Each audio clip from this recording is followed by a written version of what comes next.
Bom dia, vamos dar continuidade ao estudo do Evangelho segundo o Espiritismo. Nós começaremos hoje o capítulo 15, Fora da caridade não há salvação. Então vamos fazer uma prece, agradecendo a Deus por mais um dia, agradecendo pela oportunidade de aprendizado que se renova a cada dia. Que nós possamos, Senhor, enxergar todas as possibilidades, enxergar tudo que de bom e de mal, segundo o nosso julgamento falho humano, acontece em nossas vidas, para que nós possamos extrair o melhor aprendizado de cada situação. Que assim seja. Bom, então vamos lá. Fora da caridade não há salvação.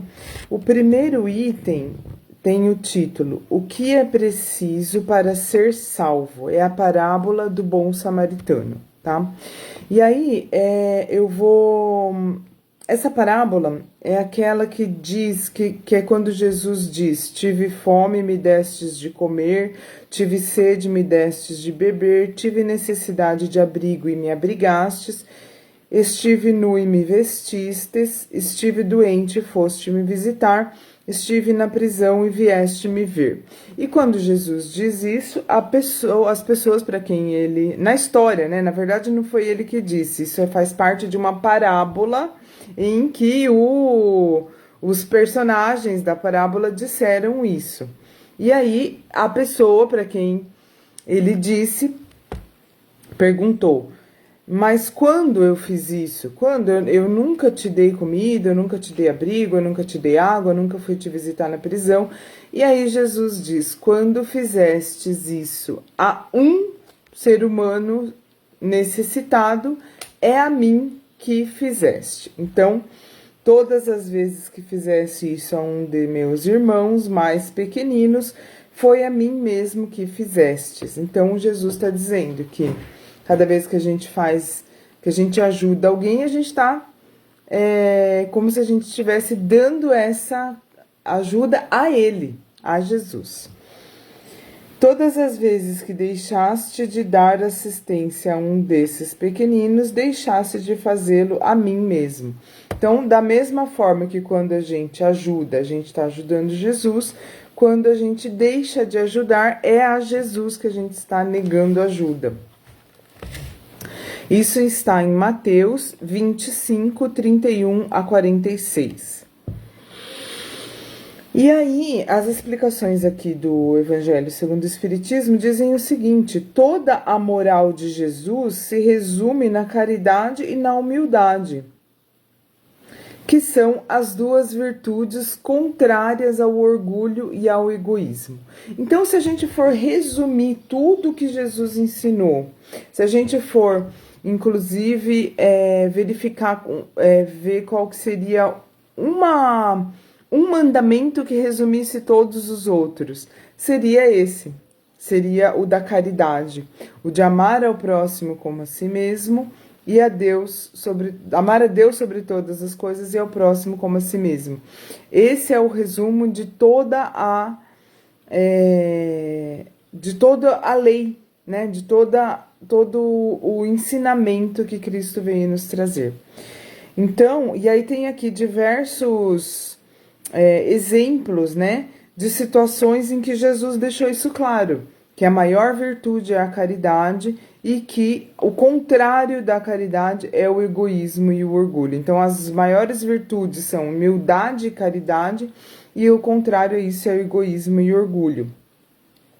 E ele coloca a caridade como sendo condição absoluta da felicidade futura.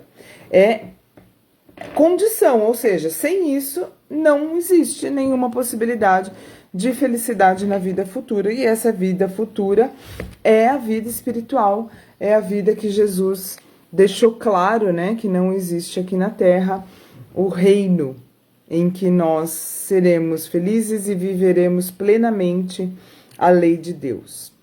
Então, aqui está dizendo também que a felicidade é reservada ao justo e a infelicidade é esperada pelo mal.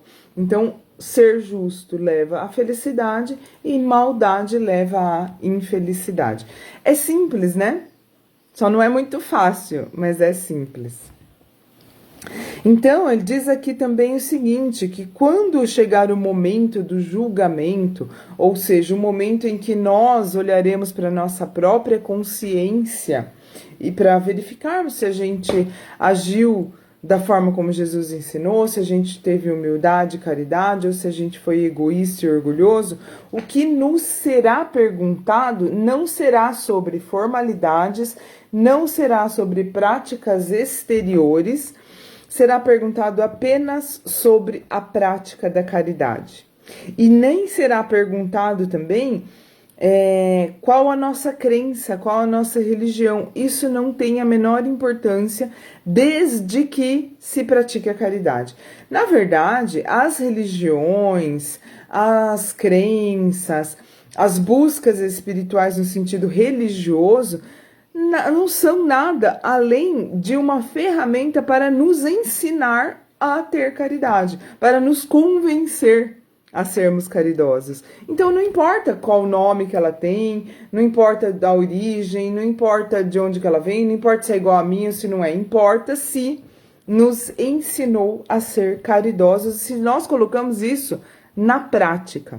E aí vem o caso da gente relembrar situações aqui, ensinamentos que a gente já estudou e que provavelmente viremos a continuar estudando, quem sabe ainda nesse capítulo, sobre o que é a caridade. Será que a caridade é só você doar dinheiro, você doar alimentos, você dar abrigo? É claro que tudo isso é muito importante, mas não é só isso. A caridade começa dentro da nossa casa. Caridade começa com aquela pessoa que está ali do nosso lado, com aquele colega de trabalho que não está muito bem hoje e você deu uma palavra de apoio, com aquele caixa do supermercado que você falou um bom dia sorridente, olhando nos olhos e perguntou se estava tudo bem com a pessoa. Isso é caridade. E lembrando que nós também já falamos aqui que nós não devemos, é natural e é comum que a gente sempre pense na caridade como nós fazendo, mas nós também podemos precisar e querer receber. Nós devemos pensar que os outros também têm que ser caridosos com a gente. E nós, caridosos com todas as pessoas, em todas as oportunidades que tivermos. Não significa que toda vez que alguém pedir dinheiro a gente deve dar. Mas às vezes a forma como a gente conversa com essa pessoa que está pedindo é mais importante do que o valor em si. E às vezes se a gente sente no nosso coração que a gente não deve fazer aquilo, não deve dar aquele dinheiro, não deve naquele momento para aquela pessoa, naquele dia, entregar materialmente, alguma coisa moralmente, alguma coisa do nosso coração a gente pode dar. Nem que seja uma forma delicada de conversar com essa pessoa. Um olhar nos olhos, quem sabe perguntar se ela tá bem, né? Então tá falando, resumindo, não será cobrado práticas exteriores, nem formalidades, nem será perguntado qual religião nós somos. A única coisa que nos será cobrada é a caridade e a humildade. Jesus não põe a caridade apenas como uma das condições para a salvação, e sim a única condição, é o único jeito e é a única coisa que a gente tem que fazer. E tem uma outra parábola aqui, um outro momento aqui, uma outra passagem de Jesus que está em Mateus 22, 34 a 40, em que após uma breve conversa, perguntam para Jesus qual é o maior mandamento e ele responde: amareis ao Senhor vosso Deus de todo o vosso coração, de toda a vossa alma e de todo o vosso espírito. Este é o maior e o primeiro mandamento. Eis o segundo que lhe é semelhante: amareis a vosso próximo como a vós mesmos. Toda a lei e os profetas estão contidos nesses dois mandamentos: amar a Deus sobre todas as coisas e ao próximo como a si mesmo.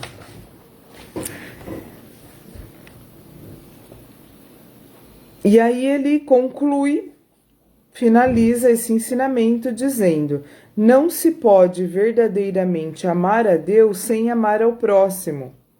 Não adianta querer falar que ama Deus, que tem adoração, que segue uma religião, que ama Deus, que reza muito, se não amar ao próximo.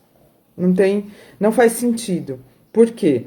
Não é possível amar a Deus sem amar ao próximo, nem é possível amar ao próximo sem amar a Deus. Todos os deveres do homem se encontram resumidos nesse ensinamento moral. Fora da caridade não há salvação. E aí fica a questão: por que será que não é possível amar ao próximo sem amar a Deus? Porque nós somos filhos de Deus, nós somos feitos, criados à imagem e semelhança de Deus.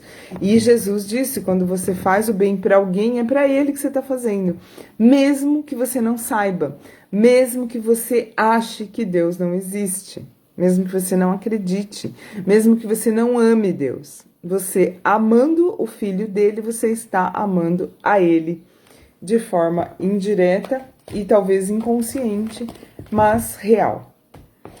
Então vamos finalizar agradecendo a Deus mais uma vez, pedindo que nossos amigos espirituais nos orientem, nos acompanhem, nos inspirem e nos ajudem a ter discernimento para compreender aquilo que está ao nosso alcance fazer daquilo que não está. E que nós possamos, dentro daquilo que está ao nosso alcance, darmos o melhor de nós. Que assim seja. Um beijo, fiquem com Deus e até a próxima.